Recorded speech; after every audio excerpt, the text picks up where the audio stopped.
So in today's video, we're going to discuss the collection of books that I have on herbalism from African American or African authors. All right, so the first one I want to talk about is called The Divine Fiat. This is by Kwame M. Vaughn, and you can actually see a picture of him in the book. So let me find it. This is him, and he actually has pictures of his parents and him as a youngster, which I really enjoy. Divine Fiat takes a look at herbalism from ancient civilizations to modern times, exploring the historical medicinal use of herbs by individual and groups of indigenous people of color.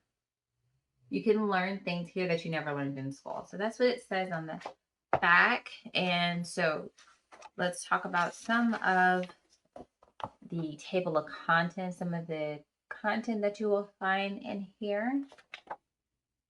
So he has the historical significance of herbalists, the history's greatest Black herbalists are mentioned here, the evolution of herbalism, and important herbal use in Black America today, powerful herbs you can use to change your life, and etc. All right, so he does have some pictures in here. And I did, in fact, learn some things, even though I've actually made a homeschooling curriculum. I actually made it before my children were born. So I know a lot about African history. But he talks about different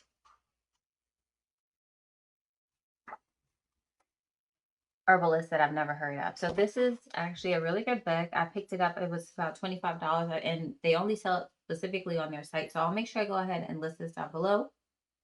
So that's the first one. The next one is a book I just actually got, so I can't really say whether I'd recommend it or not. It's an older book. It's called African American Home Remedies, a practical guide with usage and application data. So it's written by Eddie L. Boyd and Leslie A. Shim.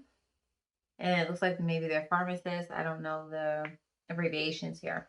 But it says, for a significant portion of the African American population, the use of home remedies and herbs was an important component of healthcare when they had no health insurance and or no funds and were unable to regularly visit conventional healthcare practitioners. So African American Home Remedies utilizes information obtained from two studies conducted with the University of Michigan to demonstrate the use of over 100 home remedies and herbs and their relation to social demographic characteristics in the African American community. So inside here, I just looked really quickly. They did some studies that you can see. They also talked about why home remedies were used and some of the traditional herbs that were used. They also have a little reference here of some remedies. So conditions treated with home remedies and herbs. And so it just lists certain things here. Let's see, anemia, blackberry root, black drought, sage tea, sassafras, steak as in beef, sulfur, and whiskey. Those were some home remedies for that. And so they have a little section with that. And then they have a little section on some herbs. And you can see the pictures here. They're illustrations. And let's see. So camphor, I actually talked about that in my book, and let's see what they said about it. They said study respondents reportedly used camphor to treat headache, hearing loss, to soften earwax, toothache, cold sores, fever, blisters, thrush, nasal congestion, cramps, menstrual cramps, acne, insect bites, muscle aches, arthritis, fever, bruises, sneezing, asthma, and too much milk while nursing, and for vomiting. So lots of information here. It doesn't look like it didn't really. I talked about the story of my grandfather saying that they used to wear camphor bags around their neck, and they said that you would never get a cold when you did it. So it was used for congestion. So I was trying to see if they had any stories like that, but I don't see any of that here. But they have tons of information on camphor. So some herbs, like the other one before this, is calf slobber. Never heard of it actually. So one thing that you'll find is when you're looking at African American home remedies, a lot of times the herbs would be, even the names of them would be hard to find because of just the dialect, the way that we pronounce things, or the names that we gave to herbs would be different than what you would find in books nowadays. So it's just really is always interesting to see what was used when you didn't have an option of anything else. All right, so that's the second one. This is actually one of the first books that I bought on herbalism. I bought this many years ago. And actually, now he came out with another book that came after this, but I believe it was more popular and it had a lot of the same information. This is called the God Awakening Diet. So I was always very interested in what I was eating. And I did, even back then, try to go more of vegan. And this is specifically alkaline vegan. And so he has a little bit of recipes in here and some information. I think this is really good for beginners who are interested in doing the, as they say, Dr. Sebi kind of diet.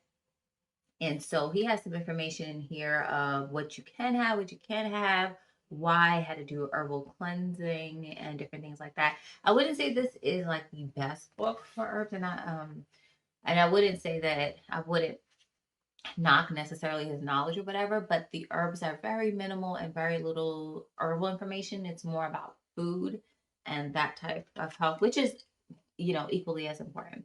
So if you're interested in that one, I'll have all of the information down below.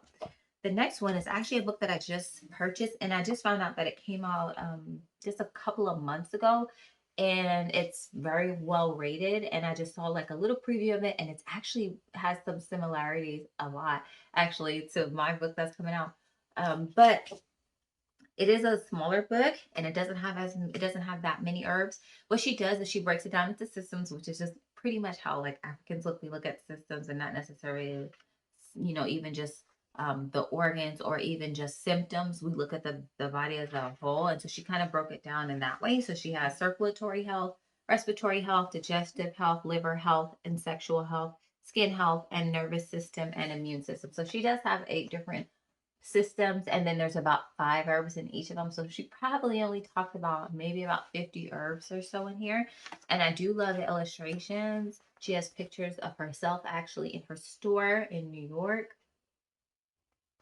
One of the things I miss about not being in New York is that there was always a lot more like herb stores and even health food stores. You can find anything that you're looking for as far as herbalists, and there's tons of herbalists in New York, whereas it's not in Tennessee where I live. So she has a lot of different pictures of her with herbs, and I love her descriptions of herbs, and she has lots of different information on it. The reason why I didn't want to get it is because with the spiritual aspect, it whenever I'm looking at books, it's very hard to find books to buy, especially by Black authors, because a lot of times it's more hoodoo and all that. And I don't really want even books like that in my home because that's not what I practice. But I just said let me look through it, and I found that the sections were kind of minimal. So, but if you can see like this picture, um, it is different than what I practice. But I do like her book, and I think that is really good for beginners.